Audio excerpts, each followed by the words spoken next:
അധ്യായം 7. എന്നാൽ ഇസ്രായേൽ മക്കൾ ശപഥാർപ്പിത വസ്തു സംബന്ധിച്ച് ഒരു അകൃത്യം ചെയ്തു. യഹൂദാ ഗോത്രത്തിൽ സേരഹിന്റെ മകനായ സബ്ദിയുടെ മകനായ കർമ്മിയുടെ മകൻ ആഖാൻ ശപഥാർപ്പിത വസ്തുവിൽ ചിലത് എടുത്തു. യഹോവയുടെ കോപം ഇസ്രായേൽ മക്കളുടെ നേരെ ജ്വലിച്ചു. യോശുവ യെരിഹോവിൽ നിന്ന് ബേഥേലിന് കിഴക്ക് ബേഥോവിന്റെ സമീപത്തുള്ള ഹായിയിലേക്ക് ആളുകളെ അയച്ച് അവരോട്, നിങ്ങൾ ചെന്ന് ദേശം ഉറ്റുനോക്കുവീൻ എന്ന് പറഞ്ഞു. അവർ ചെന്നു ഹായിയെ ഉറ്റുനോക്കി. യോശുവയുടെ അടുക്കൽ മടങ്ങിവന്ന് അവനോട്, ജനമെല്ലാം പോകണമെന്നില്ല. ഹായിയെ ജയിച്ചടക്കുവാൻ 2000-ഓ 3000-ഓ പോയാൽ മതി. സർവ്വജനത്തെയും അവിടേക്ക് അയച്ച് കഷ്ടപ്പെടുത്തേണ്ട. അവർ ആൾ ചുരുക്കമത്രയെന്ന് പറഞ്ഞു. അങ്ങനെ ജനത്തിൽ ഏകദേശം 3000 പേർ അവിടേക്ക് പോയി. എന്നാൽ അവർ ഹായ് പട്ടണക്കാരുടെ മുമ്പിൽ നിന്ന് തോറ്റ് ഓടി. ഹായ് പട്ടണക്കാർ അവരിൽ 36ഓളം പേരെ കൊന്നു. അവരെ പട്ടണവാതിൽക്കൽ തുടങ്ങി ശെബാരീം വരെ പിന്തുടർന്നു. മലഞ്ചെരിയിൽ വെച്ച് അവരെ തോൽപ്പിച്ചു. അതുകൊണ്ട് ജനത്തിന്റെ ഹൃദയം ഉരുകി വെള്ളം പോലെ ആയിത്തീർന്നു. യോശുവ വസ്ത്രം കീറി യഹോവയുടെ പെട്ടകത്തിന്റെ മുമ്പിൽ അവനും ഇസ്രായേൽ മൂപ്പന്മാരും തലയിൽ മണ്ണുവാരിയിട്ടും കൊണ്ട് സന്ധ്യ വരെ സാഷ്ടാംഗം വീണ് കിടന്നു.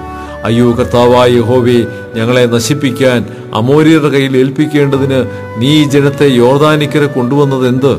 ഞങ്ങൾ യോർദാനക്കരെ പാർത്തിരുന്നെങ്കിൽ മതിയായിരുന്നു. യഹോവേ, ഇസ്രായേൽ ശത്രുക്കൾക്ക് പുറം കാട്ടിയ ശേഷം ഞാൻ എന്തു പറയേണ്ടു? കനാനീയരും ദേശനിവാസികളൊക്കെയും കേട്ടിട്ട് ഞങ്ങളെ ചുറ്റിവളഞ്ഞു. ഭൂമിയിൽ നിന്ന് ഞങ്ങളുടെ പേര് മായ്ച്ചു കളയുമല്ലോ.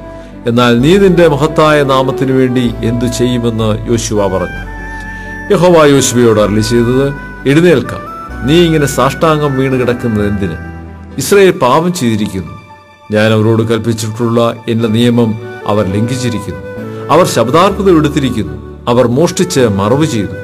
തങ്ങളുടെ സാമാനങ്ങൾക്കിടയിൽ അത് വെച്ചിരിക്കുന്നു. ഇസ്രായേൽ മക്കൾ ശാപഗ്രസ്തരായി തീർന്നതുകൊണ്ട് ശത്രുക്കളുടെ മുമ്പിൽ നിൽപ്പാൻ കഴിയാതെ ശത്രുക്കൾക്ക് പുറം കാട്ടേണ്ടി വന്നു. ശാപം നിങ്ങളുടെ ഇടയിൽ നിന്ന് നീക്കാതിരുന്നാൽ ഞാൻ നിങ്ങളോട് കൂടെ ഇരിക്കുകയില്ല. നീ എഴുന്നേറ്റ് ജനത്തെ ശുദ്ധീകരിച്ച് അവരോട് പറയാം, നാളത്തേക്ക് നിങ്ങളെ തന്നെ ശുദ്ധീകരിപ്പീൻ. ഇസ്രായേലേ, നിന്റെ നടുവിലൊരു ശാപമുണ്ട്. ശാപം നിങ്ങളുടെ ഇടയിൽ നിന്ന് നീക്കിക്കളയും വരെ ശത്രുക്കളുടെ മുമ്പിൽ നിൽപ്പാൻ നിനക്ക് കഴിയുകയില്ല എന്നിങ്ങനെ ഇസ്രായേലിന്റെ ദൈവമായ യഹോവ കൽപ്പിക്കുന്നു. നിങ്ങൾ രാവിലെ ഗോത്രം ഗോത്രമായി അടുത്തു വരണം. യഹോവ പിടിക്കുന്ന ഗോത്രം കുലം കുലമായി അടുത്തു വരണം. യഹോവ പിടിക്കുന്ന കുലം കുടുംബം കുടുംബമായി അടുത്തു വരണം. യഹോവ പിടിക്കുന്ന കുടുംബം ആളാം പ്രതി അടുത്തു വരണം. ശപഥാർപ്പിത വസ്തുവോടുകൂടെ പിടിപെടുന്നവനെയും അവനുള്ള സകലത്തെയും തീയിലിട്ട് ചുട്ടുകളയണം. അവൻ യഹോവയുടെ നിയമം ലംഘിച്ച് ഇസ്രായേലിൽ വഷളത്വം പ്രവർത്തിച്ചിരിക്കുന്നു. അങ്ങനെ യോശുവ ആദികാലത്ത് എഴുന്നേറ്റു ഇസ്രായേലിനെ ഗോത്രം ഗോത്രമായി വരുത്തി. യഹൂദാ ഗോത്രം പിടിക്കപ്പെട്ടു. അവൻ യഹൂദാ ഗോത്രത്തെ കുലം കുലമായി വരുത്തി. സർഹ്യകുലം പിടിക്കപ്പെട്ടു. അവൻ സർഹ്യകുലത്തെ കുടുംബം കുടുംബമായി വരുത്തി. സബ്ദി പിടിക്കപ്പെട്ടു. അവന്റെ കുടുംബത്തെ ആളാം പ്രതി വരുത്തി. യഹൂദാ ഗോത്രത്തിൽ സേരഹിന്റെ മകനായ സബ്ദിയുടെ മകനായ കർമ്മിയുടെ മകൻ ആഖാൻ പിടിക്കപ്പെട്ടു.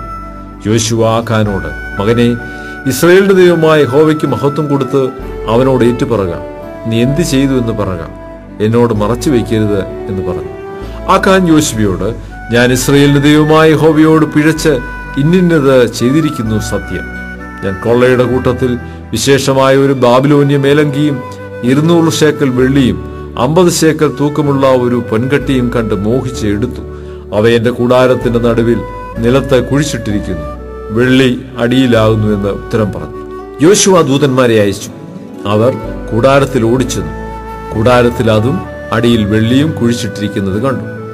അവർ അവയെ കൂടാരത്തിൽ നിന്നെടുത്ത് യോശുവയുടെയും എല്ലാ ഇസ്രായേൽ മക്കളുടെയും അടുക്കൽ കൊണ്ടുവന്നു യഹോവയുടെ സന്നിധിയിൽ വെച്ചു. അപ്പോൾ യോശുവയും എല്ലാ ഇസ്രായേലും കൂടെ സേരഹിന്റെ പുത്രനായ ആഖാനെ, വെള്ളി, മേലങ്കി, പൊൻകട്ടി, അവന്റെ പുത്രന്മാർ, പുത്രിമാർ, അവന്റെ കാള, കഴുത, ആട്, കൂടാരം, ഇങ്ങനെ അവനുള്ള സകലവുമായി ആഖോർ താഴ്വരയിൽ കൊണ്ടുപോയി. നീ ഞങ്ങളെ വലച്ചതെന്തിന്? യഹോവ ഇന്ന് നിന്നെ വലയ്ക്കുമെന്ന് യോശുവ പറഞ്ഞു. പിന്നെ ഇസ്രായേലെല്ലാം അവനെ കല്ലെറിഞ്ഞു.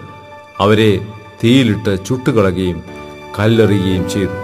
അവന്റെ മേൽ അവർ ഒരു വലിയ കൽക്കുന്ന് കൂട്ടി. അത് ഇന്നുവരെ ഇരിക്കുന്നു. ഇങ്ങനെ യഹോവയുടെ ഉഗ്രകോപം മാറി. അതുകൊണ്ട് ആ സ്ഥലത്തിന് ആഖോർ താഴ്വരയെന്ന് ഇന്നുവരെ പേർ പറഞ്ഞു വരുന്നു.